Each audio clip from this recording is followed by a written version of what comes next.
नमस्कार, मैं जितेंद्र चतुर्वेदी। मतांतर में आप लोगों का स्वागत है।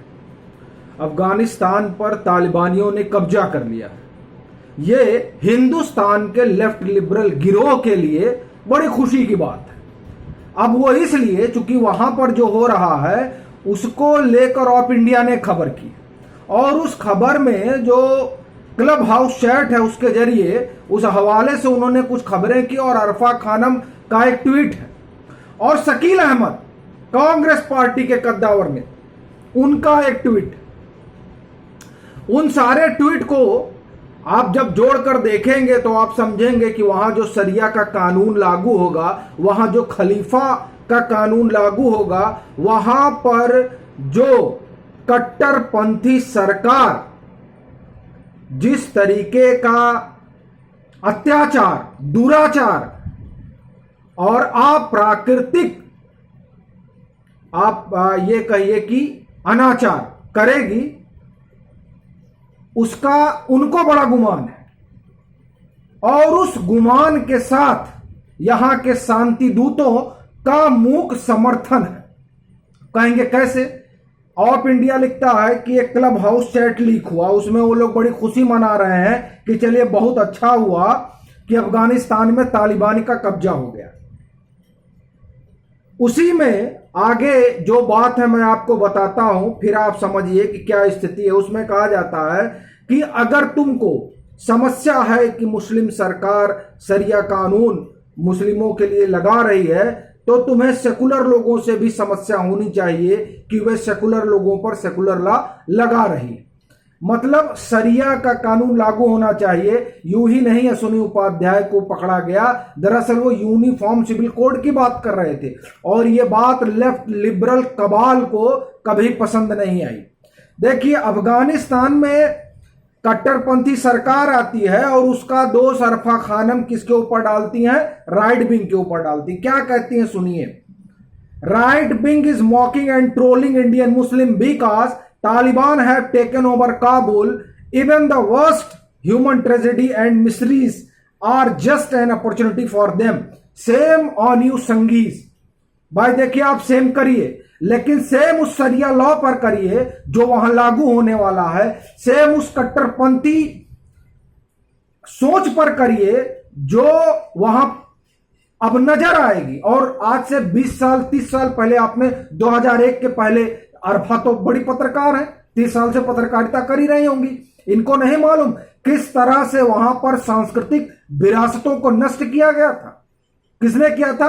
इन कट्टरपंथियों ने। लेकिन इन कट्टरपंथियों का समर्थन आज इसलिए किया जाएगा क्योंकि यहां नरेंद्र मोदी की सरकार है, इसलिए उसका समर्थन ये लोग करेंगे। असली जुझलाहट और कुलबुलाहट इस वजह से है। शकील अहमद क्या कहते हैं? शकील अहमद कहते हैं कि जो लोग दानिश की मौत से खुश थे, आज वो वहां पर कट्टरपंथी सरकार का, तालिबान की सरकार आने से दुखी है। साहब, कोई खुश नहीं था। जश्न तो आप लोग मना रहे थे तालिबान का लेकर, कहते थे लानत है गोली पर। गोली को लानत दी जा गई, ना कि उस कट्टरपंथ को, जो कट्टरपंथ वहां पनप रहा है और जिसकी जड़ें गहरी हैं, उस पर हमला करने की बजाय गोलियों पर लानत भेजी जा रही थी और तालिबान पक्षकारों के पक्ष रखवाए जा रहे थे। समस्या लोगों को उस बात से है, लेकिन नहीं, जैसा कि अभी हमने आपको पढ़कर सुनाया, जब वहां शरिया का लागू होगा तो यहां जो है सेकुलर लॉ लागू होगा। ठीक बात है, यह डेमोक्रेटिक कंट्री है। यहां आप बोल रहे हैं और हम बोल रहे हैं क्योंकि डेमोक्रेसी है। और अफगानिस्तान में क्या है? तालिबान क्या करता है? तालिबान मजहबी जिहादी पैदा करता है। जो जिहादी जिसे आप समानता का कानून कहते हैं उसको नहीं मानते। आप देखिए काबुल में किस तरह अफरा तफरी का माहौल है, लोग डरे और सहमे हैं। यूं ही वो इसलिए डरे और सहमे हैं क्योंकि अब वहां अप्राकृतिक अनाचार होगा। आंख के बदले आंख, हाथ के बदले हाथ, मौत के बदले मौत। अब यह होगा, वहां पर पत्थर मारकर सजा दी जाएगी। अब वहां पर ये होगा, लेकिन इस पर चर्चा करने के बजाय गोली पर लानत भेज रहे हैं। आपको पता है जब दानिश सिद्दीकी की हत्या हुई वहां पर, तो किस तरीके से पूरा उसका विवरण दिया गया। जब पता चला भारत का है तो उसका सर भी कुचल दिया गया। और इनको शर्म आती है भारतीय होने पर। अच्छी बात है। बहरहाल, तो ये जो कुनबा है पूरा लेफ्ट लिबरल गिरोह का, ये दरअसल खामोश है। क्यों खामोश है, मैं आपको उसको बताता हूं। कल न जाने आप लोगों ने देखा कि नहीं देखा कि टुकड़े टुकड़े का राज खुला वाला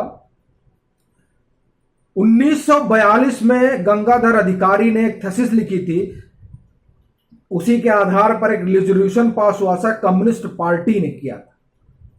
उसमें हुआ था कि हिंदुस्तान का बाल्कनाइजेशन होना चाहिए और पाकिस्तान बनना चाहिए। और एक और चीज जो उसी प्रस्ताव से आगे, चूंकि ये सुशील पंडिता ने पूरा लिखा था, तो एक तो ये प्रस्ताव था, उसके आगे वो एक किताब का हवाला देते हुए लिखते हैं कि किस तरह वामपंथियों को दर्द हो रहा था जब तालिबानी मिलिटेंट को गुंताओ जेल में पीट पीट पर पूछा जा रहा था कि बता तू कहां पर है ओसामा बिन लादेन।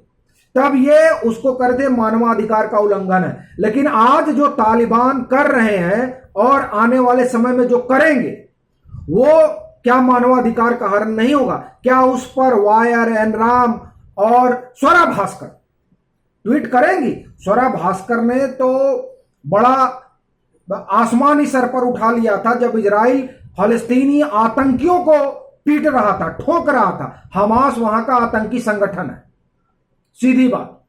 और उस आतंकी संगठन को जब इजराइल सबक सिखा रहा था, तब यहां के तमाम celebrity, so called celebrity, left liberal जमात के अगुआ उस पर बड़ा बड़ा प्रदर्शन कर रहे थे।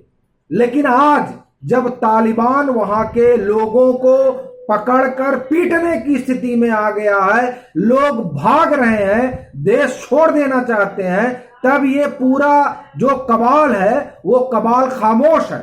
उसके मुंह से आवाज नहीं निकल रही है। आवाज निकल रही है तो क्या कि साहब वहां जो हो रहा है उसके लिए संघी, अरे भाई जब संघी काहे के लिए जिम्मेदार है? संघी तो बार बार कह रहे हैं, और आप जिसे राष्ट्रवादी कहते हैं, कि भाई ये जो कट्टरपंथी है, ये कट्टरपंथ चाहे अफगानिस्तान के लिए हो और चाहे हिंदुस्तान के लिए हो, गड़बड़ है। और इसीलिए भारत में चिंता है। चिंता वहां पर तालिबान के आने से है, लेकिन यहां का जो मोदी विरोधी खेमा है वो तालिबान के आने से वहां खुश दिखाई दे रहा है। क्योंकि तालिबान आएगा, सरिया आएगा, मतलब अब हम लोग डिटेलिंग पर नहीं जाएंगे, लेकिन जिस तरह से यहां के जो शांति दूत हैं, उन शांति दूतों की चुप्पी इस बात को जाहिर करती है कि किस तरीके से उनमें आमोद और प्रमोद का जो है प्रचार हो रहा है। खुशी है कि चलिए वहां पर जो है तालिबान आ गए। चलते हैं, फिर मिलेंगे एक नए मसले के साथ। तब तक के लिए राम राम।